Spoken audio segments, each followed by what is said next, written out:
Ayan mga kakikoy ko, mag-refill tayo ng ATF or automatic transmission fluid. Pang CVT to hindi yung basta-basta na ATF. Kailangan recommended by your car's manufacturer. So slowly but surely to, kasi napakaliit ang ano niya, butas na doon. Yung kung makikita nyo, napakaliit. Itong hose na mahaba, yan dito yan direct. So ayan mga kakikoy ko, dun sa unang video ko pinalitan ko siya ng yan nakita nyo yan.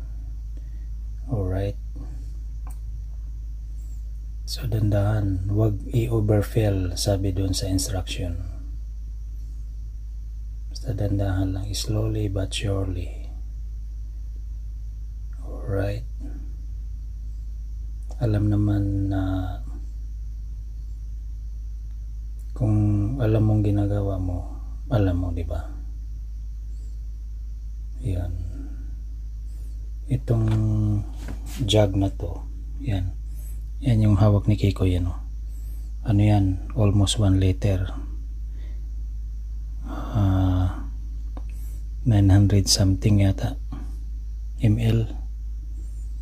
So ayan matagal, sabi nga ni Kiko, slowly but surely. Alright, pigain mo Kiko, yan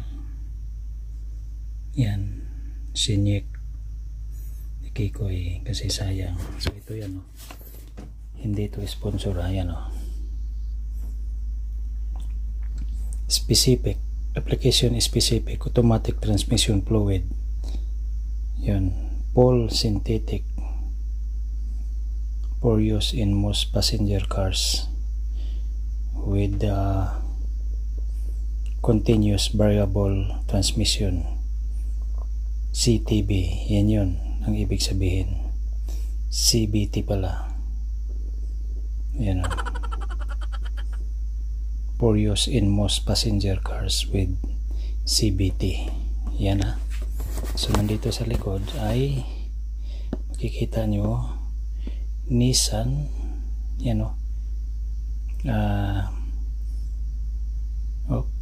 Nissan NS1, NS2, NS3, tapos Suzuki pwede rin siya. Actually recommended to all Asian and American, tsaka European pa, Volvo, di ba European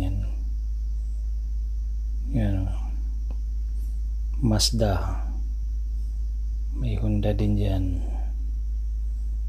Alright, so balik tayo dito.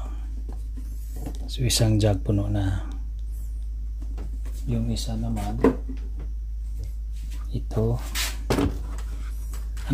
pangalawa ang ilalagay ni Kikoy, isa't kalahati. Alright, ganun lang yan mga kakikoy ko.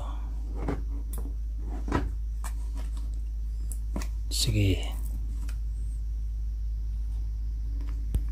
so if you are new to my channel, please don't forget to subscribe Kiko YouTube TV and my second channel, Bolanong Canadian Vlog. Alright, so super init ngayon dito. So nandito ako ngayon, shout out sa aking mga viewers diyan. Shout out ko si Manong Obit Rosales Vlog, thank you so much sa support, at si KD35 Vlog. Pag nag-upload ako ng video about mechanic, ako daw ang pinapanood niya kasi nakakuha siya ng tip. Salamat Sir KD35 Vlog. Ayan, I'm not expert but I know how to do it. At don't forget to subscribe sa aking mga members diyan, na yung iba may higit 3 taon na, mag-4 na taon na. Ayan thank you so much sa inyo. Bye bye. Si Rio Nuts, taga Toronto, Canada. Toronto, Ontario, Canada. Thank you so much. Bye-bye. Hindi ko maisa-isa pero lahat kayo, thank you so much. Yung mga nag-subscribe din sa akin na hindi nag-YouTube, pinanood ko. Pero ganun pa man, maraming salamat sa inyo. Bye-bye.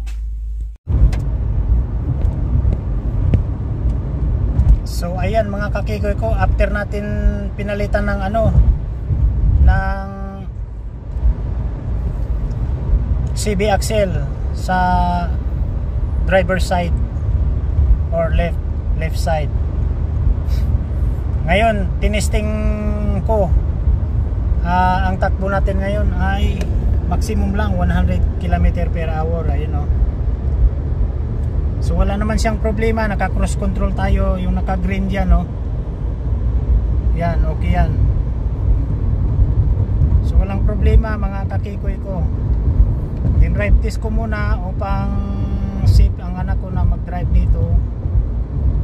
Alright, na fill in na natin ng langis. Ayan. So ang tinakbo ko ngayon ay nasa close to 10 km and 100 kph or 100 km/h. Ayan. Kung mapapansin nyo, maulap ngayon. Super. Grabing ulap yan oh. Diba? So mag-U-turn na tayo dyan. 2 turning point I mean. Yan sa highway na yan. Sa ewan ko anong street yan, Lorgan Road. Alright. So thanks God na binigyan nyo ako ng konting kaalaman. Ayan. So dito na tayo, mag 2 turning point. Signal tayo diyan. Ayan, wala siyang problema. Alright, 2 turning point. Hindi tayo liliko. Mag 2 turning point lang tayo. Drive ahead, tapos back up, wind safe, diba? Alright, so mag drive back up tayo. Alright,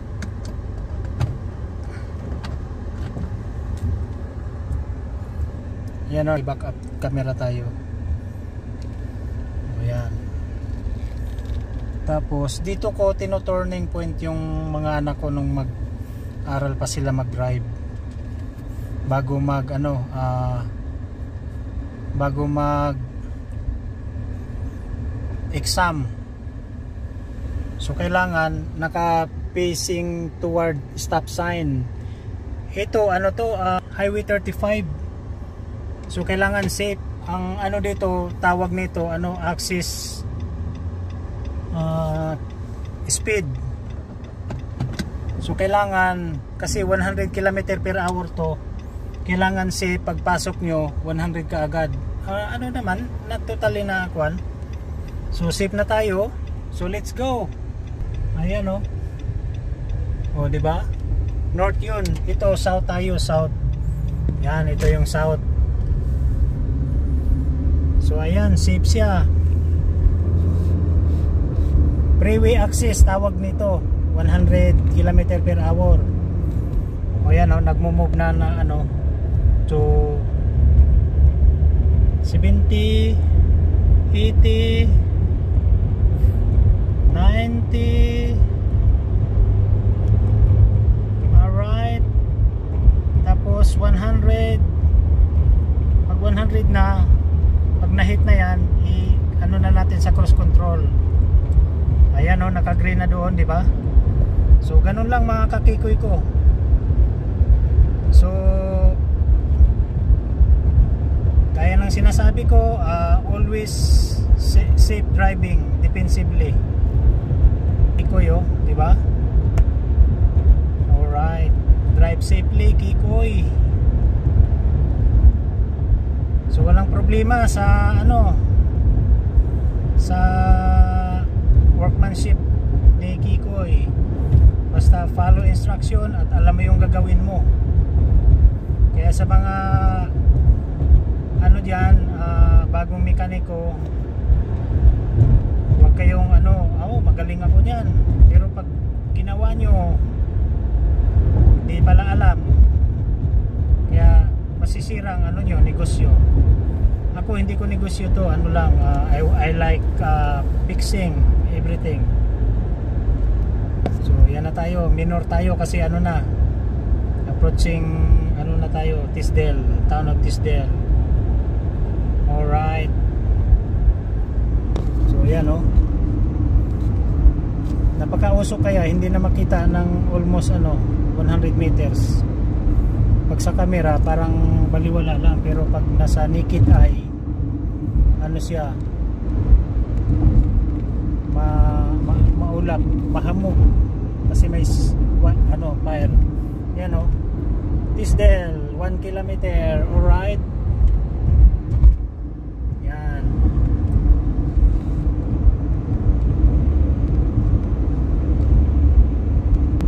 So ganun lang mga kakikoy ko, maraming salamat again. If you are new to my channel, please don't forget to subscribe Kiko YouTube TV. If you are watching until the end of this video, thank you so much. Alright, and please support my second channel, Bulanong Canadian Vlog, to all my members.